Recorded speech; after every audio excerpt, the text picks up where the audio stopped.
Mukunda jewellers మొట్టమొదటి factory outlet ఇప్పుడు కూకట్పల్లి, కొత్తపేట్, సోమాజిగూడ మరియు ఖమ్మంలో. నమస్తే రమగారు. నమస్తే జయ.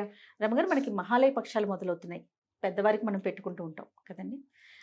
చాలా సందర్భాల్లో మీరు చెప్తారు, పండగలు ఫంక్షన్లు చేసుకోకపోయినా పర్వాలేదు, కానీ పెద్దవాళ్ళకి పెట్టడం మాత్రం మర్చిపోవద్దు, వాళ్ళ ఆత్మలు శాంతించాలి అనేసి. దీనికి ఏమైనా నియమాలు ఉన్నాయండి? ప్రత్యేకించి ఎవరు పెట్టాలి, ఎవరు పెట్టకూడదు, అలాంటి నియమాలు ఏమైనా ఉన్నాయా? పితృపక్షాలు అంటే పెద్దవాళ్ళకి పెట్టుకునేది. ఈ పెద్దవాళ్ళు అంటే ఎవరు? పితృదేవతలు. వీళ్ళంటే ఎవరు? మన ముందు తరం వాళ్ళు. పితృదేవతలు అనగానే సాధారణంగా తల్లిదండ్రి అనుకుంటాం. ఇంకా ముందు తరాలు కూడా, ముందు 3 తరాల వరకు ఖచ్చితంగా ఉంటారు. అయితే ఇది ఈ శ్రాద్ధ విధి అనేది బ్రాహ్మణ దాంట్లో, అంటే ఎవరికైతే యజ్ఞోపవీత క్రియ జరుగుతుందో వాళ్ళకి పకడ్బందీ నియమాలు ఉన్నాయి జయ. శ్రాద్ధ విధికి ఖచ్చితంగా వీళ్ళు ఇది చేయవలసిందే, ఇలాగే చేయాలి, ఇంత చేయాలి, వీళ్ళే చేయాలి, అవన్నీ ఒక ఫ్రేమ్ ప్రకారం వాళ్ళకు ఉంది. ఫ్రేమ్ను ఫాలో అయితే వాళ్ళందరూ అన్ని విధాలా చేసుకోవాల్సిందే, చేసుకుంటారు. మామూలుగా ఒక తాతో తండ్రి గారు గతించారనుకో ఒకరికి, ఆయన పోయిన తిథి ప్రకారము, ఆ మరణించిన తిథి ప్రకారం ముందు శ్రాద్ధ విధులు 12 రోజులు 13 రోజులు చేసేస్తారు. తర్వాత ఏం చేస్తారు, మాసికాలు అవి పెడతారు. ప్రతి నెల ఆ తిథి చూసుకుని ఆ రోజున మాసికం పెడతారు. సంవత్సరం తర్వాత సంవత్సరికం పెడతారు. సంవత్సరికం కూడా ఒక 3 రోజులు విధానంగా పెట్టుకుంటారు. తర్వాత సంవత్సరం నుంచి తద్దినం అంటాం. తద్దినం అంటే అదొక చెడ్డ మాట కాదు, తద్దినం ఆ రోజు ఓకే శ్రాద్ధ విధి నిర్వహించుకుంటారు. ఈ ఏటా తిథులు నిర్వహించే వాళ్ళు కూడా సంక్రమణాల్లో తర్పణాలు విడవటం ఒక నియమం. ఖచ్చితంగా ప్రతి నెలా సంక్రమణం చెందుతాడు సూర్యుడు, సంక్రమణాల్లో చేస్తారు. దీంతో పాటుగా ఈ మహాలయ పక్షాల్లో 15 రోజులు 16 రోజులు విధి, 15 లేదా 16 రోజులు, అప్పుడప్పుడు తిథి ద్వయం 2 తిథులు ఒకటే రోజు వస్తాయి కాబట్టి ఈ 15-16 రోజుల్లో వారి మరణించిన వారి తిథి ఏ రోజు వస్తుందో ఆ రోజున తిథి నాడు ఎలా చేస్తారు అంటే తద్దినంలాగా ఎలా పిండ ప్రదానం చేస్తారో అదే విధి ఈ రోజున నిర్వహించాలి అనేది నియమం. ఇది అందరికీ వర్తిస్తుంది, ఎవరైనా సరే. అయితే ఇప్పుడు తిథులు తెలియని వాళ్ళు ఉంటారు, వాళ్ళు ఏం చెయ్యాలి తిథి తెలియకపోతే? ఇప్పుడు ఇందులో ఇంకొక అమెండ్మెంట్ ఏంటంటే, సంవత్సరంలో వచ్చేటువంటి తిథిని కనుక ఏ పరిస్థితుల దృష్టిగా పెట్టుకునైనా, ఎలాగా భార్య గర్భవతి కావటమో, లేకపోతే పీరియడ్స్లో ఉండటమో, వీళ్ళకే అశుచి రావడమో, ఏదైనా అయ్యి, లేదా ఏదైనా తప్పనిసరి ప్రయాణమో, తీవ్రమైన అనారోగ్యమో ఉండి తిథి పెట్టుకోకపోతే మహాలయం పెట్టుకుంటాము అని అనుకుంటారు, అని పెట్టుకుంటారు. అమెండ్మెంటే, ప్రతిసారి చేయకూడదు అట్లా. ఇన్ని విపత్కర పరిస్థితులు వచ్చి చెయ్యలేకపోతే ఇప్పుడు చేసుకోవటం, చెయ్యగలిగితే ఇది కూడా చెయ్యాలి. ఓహోహో, ఇది లెక్క. ఓకే, అది ఇది కూడా రెండును చేయాలి, మహాలయం పెట్టవలసిందే. ఇది ఒక పద్ధతి. ఇప్పుడు ఇంట్లో తల్లి తండ్రి ఇద్దరు గతిస్తే 2 తిథులు పెట్టలేమనుకున్న వాళ్ళు, మహాలయ 15 రోజుల్లో నాన్నదో తిథి అమ్మతో తిథి 2 రోజులు నేను చేయలేను, అంత అవకాశాలు లేవు, తర్పణాలు విడవలేము, లేదా ఎవరినైనా పిలిచి భోజనం పెట్టి ఇవన్నీ చేయాలి కదా. అవును, అమావాస్య నాడు అందరికీ కలిపి పెట్టుకునే విధానం కూడా కొన్ని ప్రాంతాల్లో కనపడుతుంది. అయితే ఇప్పుడు మిగిలిన వాళ్ళంతా ఏం చేయాలి? తిథులు తెలియని వాళ్ళు ఏం చేయాలి? మామూలుగా ఒకటి మరణిస్తే డేట్ గుర్తు పెట్టుకుంటారు సాధారణంగా. తిథి క్రమాలని ఫాలో కాలేని వాళ్ళు ఉంటారు కదా చాలా మంది. అందరూ కూడా పెత్తర అమావాస్య రోజున, అంటే పితృ అమావాస్యగా చెప్పబడేటువంటి మహాలయ అమావాస్య నాడు ఈ శ్రాద్ధ విధిని నిర్వహించుకోవచ్చు. ఇది ఎవరు చెయ్యాలి? ఇది ఒక ప్రశ్న. ఇది పితృదేవతలు అనగానే మా తాతకి నేను పెడతానని మనవాళ్ళు తయారవ్వకూడదు, ఈ పని చేయకూడదు. ఎవరి తండ్రి గతిస్తారో ఆయనకి ఈ అర్హత ఉంటుంది.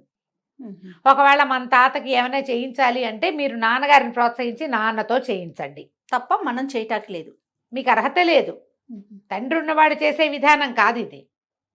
మీరు ఏం చేయొచ్చు, మీకేదో బాగుంది తాత మీద ప్రీతి, తాత పేరుతోటి ఏదైనా పొత్తర్లు దానం చేయొచ్చు తప్ప శ్రాద్ధ విధి, తర్పణాలు విడటం, నదీ తీరానికి వెళ్ళి సముద్ర తీరానికి వెళ్ళి ఏమైనా చేద్దామని భావించడం అలాంటివి చేయకండి. మగపిల్లలు లేని వారి పరిస్థితి ఏంటి రమ్మగారు? మగపిల్లలు లేకపోతే గనక, అంటే మగ సంతానమే లేదు, వాళ్ళకి ఎవరైతే మొదట చనిపోయినప్పుడు క్రియాకర్మం చేశారో వాళ్ళు నీరు విడవచ్చు. ఒకటి దౌహిత్రులు, కుమార్తె యొక్క కుమారులు, అంటే కూతురు మనవడు దౌహిత్రుడు, కుమారుడు తర్వాత వాడు దౌహిత్రుడే, వాడికే అర్హత ఉంటుంది.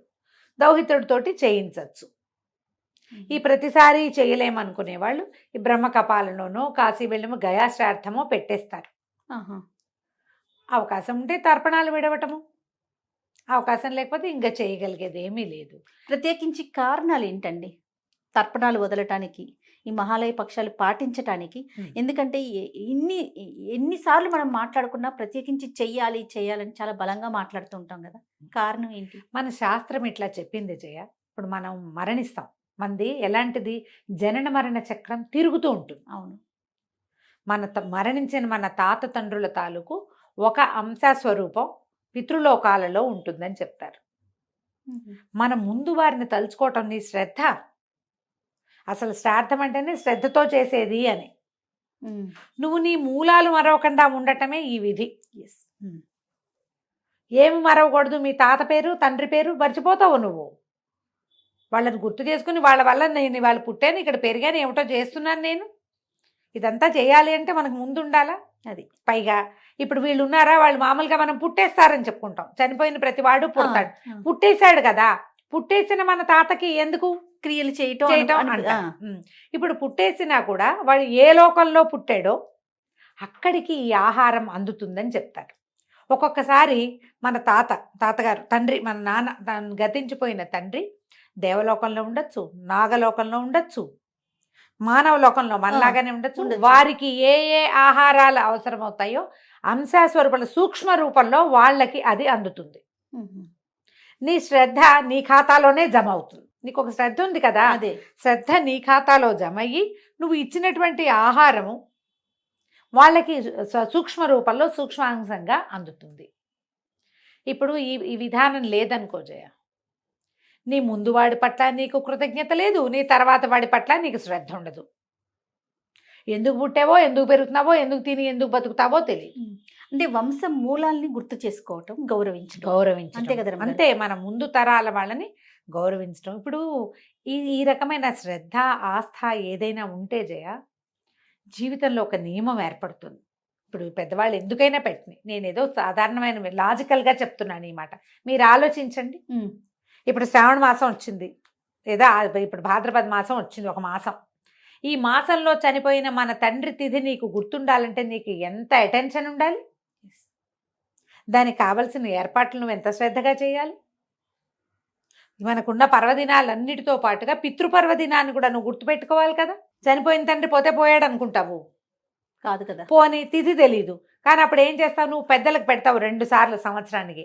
ఒకటేమో సంక్రాంతి అప్పుడు పెడతావు, అవును. రెండోది మహాలయ అమావాస్య నాడు తప్పకుండా పెద్దలకి పెట్టుకోవాలి. పితృపక్షాలు అని ఎందుకు ఏర్పరిచారంటే, ఏడాదిలో నువ్వు ఎప్పుడు మర్చిపోయినా కూడా ఇప్పుడైనా నువ్వు పెట్టు, ఇప్పుడైనా నీ ముందు వాళ్ళకి నువ్వు, మన ధర్మం ఇది. అది ఇంకా ఇక్కడ మనం తిథి వారాలను చూసుకోము, పితృపక్షాలు పెట్టేటప్పుడు మహాలయ అమావాస్య నాడు పెట్టుకునేటప్పుడు ఇక తిథివార నక్షత్రాలు నువ్వు చూడక్కర్లేదు. అమావాస్య నాడు పొత్తర్లు ఇస్తావా, నువ్వు తర్పణాలు విడుస్తావా, లేదా సాంగంగా పిండ ప్రదానం చేస్తావా, నీ అవకాశాన్ని బట్టి. ఓకే అండి. కేవలం పితృదేవతలకేనండి, లేకపోతే మన కుటుంబ సభ్యులు ఎవరు మరణించినా కూడా వాళ్ళకి ఈ మహాలయ పక్షాలు అప్పుడు పెట్టుకుంటామా? పితృదేవతలు అంటే ప్రధానంగా తండ్రి తల్లి జయ అనుకో. ఇప్పుడు మన కజిన్స్ వాళ్ళ పేర్లు చెప్పుకుని మనం తర్పణలు, ఎవరైనా గతిస్తే వాళ్ళకి అక్కడ ఎక్కడా జరగదు పాపం వాళ్ళకి అని అనుకుంటే వాళ్ళందరి పేర్లు మీరు తర్పణం విడిచేటప్పుడు చెప్పుకోవచ్చు. దానికి గోత్రం చాలా ఇంపార్టెంట్ అని చెప్తారు జయ. ఇప్పుడు ఎలా అంటే చూడు, నేను అమెరికాలో ఉన్న ఒకళ్ళకి డబ్బులు పంపించాలి అనుకో, అమెరికా కాదు పోనీ బెజవాడలో ఉన్న వాడికి పంపిస్తా.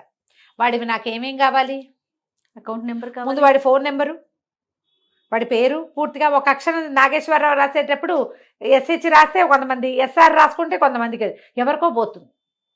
నెంబర్ కావాలి, పేరు కావాలి, వాడికి ఆ బ్యాంకులోనే పంపించే దాంట్లో వాడికి ఏమిటో అకౌంట్ ఉండాలి, IFSC కోడ్ ఉండాలి, గోల్డ్ ఉండాలి. ఇప్పుడు ఎలా ఇవన్నీ ఉంటాయో అదే విధంగా మనం ఎవరికైతే ఇది చెందింపదలుచుకున్నామో, ఎవరికి మనం ఇది ఇవ్వదలుచుకుంటున్నామో వాళ్ళ పేరు గోత్రంతో సహా ముందు వెనకాల వాళ్ళ ముందు తరాల వాళ్ళ పేర్లు కూడా మనం క్లియర్గా చెప్పగలిగితే మనం ఎవరికి తర్పణం విడుస్తున్నామో వాళ్ళకి చెందుతుంది. ఇది నియమం. ఎవరైనా అయ్యగారిని పెట్టుకుంటే వాళ్ళు చెప్తారు కదా, నాయన ఇలా ఇలా చేయొచ్చు, మా కజిన్ సిస్టర్ పోయింది, పెళ్లి కాకుండానే చనిపోయింది, ఆ పిల్ల పేరుతోటి కూడా నువ్వు చెప్పదలుచుకున్నావంటే నక్షత్రమో గోత్రమో చెప్పించి చేయిస్తారు. ఎవరికైనా ఇవ్వచ్చు. ఓకే. వీళ్ళు ఎవరైతే తర్పణాలు వదలదలుచుకున్నారో వాళ్ళు వివాహితులే అయి ఉండాలి, అలాంటి నియమం ఏమన్నా ఉందా? తర్పణాలు విడవదలుచుకున్నప్పుడు అంటే ఖచ్చితంగా తండ్రి మరణించిన తర్వాతే కదా చేస్తారు. అవును, వీళ్ళకి వివాహం అవటమా అది నియమమే, అలాంటిదేమీ లేదు. నియమమేం లేదు. కాకపోతే ఈ తర్పణాలు విడిచేటప్పుడు అప్పుడు మీరు జ్ఞాపకం పెట్టుకోవాల్సింది ఏంటంటే, మీరు నెల కూడా కాకుండా ఈ మధ్య వివాహం కానీ శుభకార్యం కానీ చేస్తే నువ్వులు ముట్టుకోకూడదు అంటారు ఒకటి. భార్య గర్భవతిగా ఉన్న రజస్వలగా పీరియడ్స్లో ఉన్న పనికిరాదు. ఓహో, వివాహం అయిన వాళ్ళైతే భార్య గర్భవతిగా ఉంటే ఈ పనులు చేయకూడదు. ఓ పీరియడ్స్ లో ఉన్నా కూడా పీరియడ్స్లో ఉన్నా కూడా పనికిరాదు. ఒకవేళ దీంట్లో మళ్ళీ ఒకవేళ మామూలుగా అన్ని రకాలుగా సంవత్సరం అంతా చేసుకునే వాళ్ళు కూడా నాన్నగారి తిథి తెలుసు పంచమి అనుకో, ఆ రోజున భార్య కనుక పీరియడ్స్లో ఉంటే పంచమి నాడు పెట్టకూడదు. ఆహా. దానికి అగ్నిని తీసుకురావటం అనేది ఒక విధానం ఉంటుంది. కోడలు అగ్ని తేవటం అనేది ఒక పద్ధతి. ఆహా. ఆ దీపం వెలిగించడం కానీ, ఆ అమ్మాయి అవతల కూర్చుంటే ఇది పనికిరాదు. పనికిరాదు. ఆహా. పనికిరాదు. కోడలికి చాలా పెద్ద పీట వేశారు ఆ శాస్త్రంలో. ఆహా. ఆమె ఉండాల్సిందే తప్పకుండా. అవి లేదనుకో అది వేరే కథ. ఓ, కానీ ఆవిడ ఇంట్లోనే ఉండి ఆవిడ రజస్వలుగా ఉంటే పనికిరాదు. కుమారుల్లో కూడా పెద్ద కుమారుడు అట్లా లెక్క ఉంటుంది కదా? పెద్దవాళ్ళు చేస్తే జ్యేష్ఠుడు. బహుశ్రేష్టం, ఆ. జ్యేష్ఠుడు పెడితే శ్రేష్టం. ఉమ్. జ్యేష్ఠుడు లేడు, తర్వాత వాళ్ళు ఉన్నారు, ఎవరో ఒకళ్ళు చేసినా కూడా పనికొస్తుంది. అందరూ చేయాలి, మా మానేయటానికి ఎవరికి వీలు లేదు. అన్నయ్య చేస్తాడని నేను మానేయకూడదు, అన్నయ్యతో పాటు ఆఖరివాడు కూడా చేయించుకుని ఉంచోవాలి అక్కడ. ఓహో. ఉహుం. మా అన్నయ్య పెట్టుకుంటాడు నేను మానేస్తాను అంటానికి అవన్నీ లేదు. వేషాలు వేయడానికి ఏం కుదరదు అట్లా. జ్యేష్ఠుడికి ప్రథమార్హత ఆ జ్యేష్ఠుడిది. ఉమ్. ఆయనకి ఆయన కనుక మానేసి తమ్ముళ్ళు పెడితే అంత చెల్లదు. ఈయన పాపం ఏంది, మా తమ్ముడు పెట్టాడు కాబట్టి నా పాపం రాదని అనుకోకండి. పాపం అకౌంట్ పాపందే, అది మాత్రం అలాగే నిండిపోతుంది. అట్లా చేయకూడదు. ఇప్పుడు పితృపక్షాలు సంవత్సరానికి ఒకసారి వస్తాయి. అవునండి. మనం ఏటా ఎన్ని రకాల పండుగలు చేసుకుంటాము, అవును. ఎన్నో రకాలు చేస్తాం.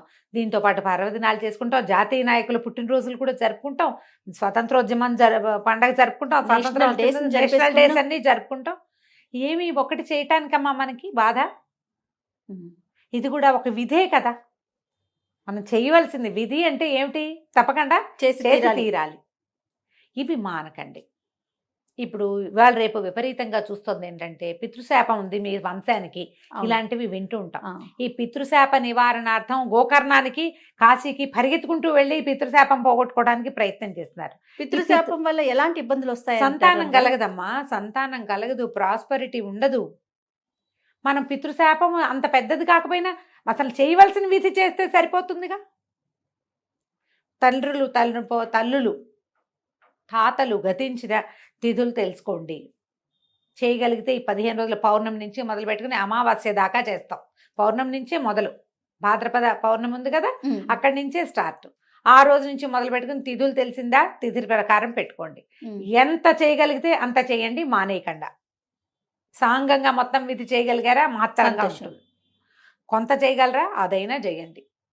ఏదో కొంతైనా చేసి చివరి వరకు, ఒకవేళ అన్ని రోజులు చేయలేకపోయాం, అమావాస్య నాడు చేసుకోండి.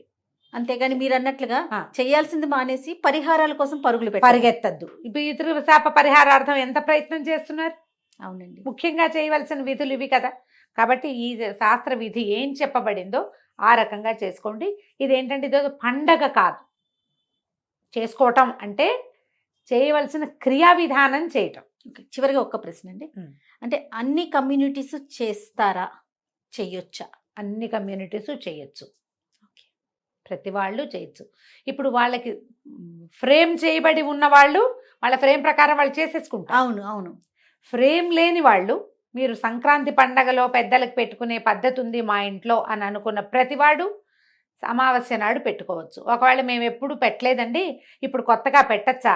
తప్పకుండా పెట్టండి అమ్మా. దేరాయ విషయం. దురుస్తాయి అన్నారు. ఎంత లేటుగా వచ్చినా రావడమే ఇంపార్టెంట్.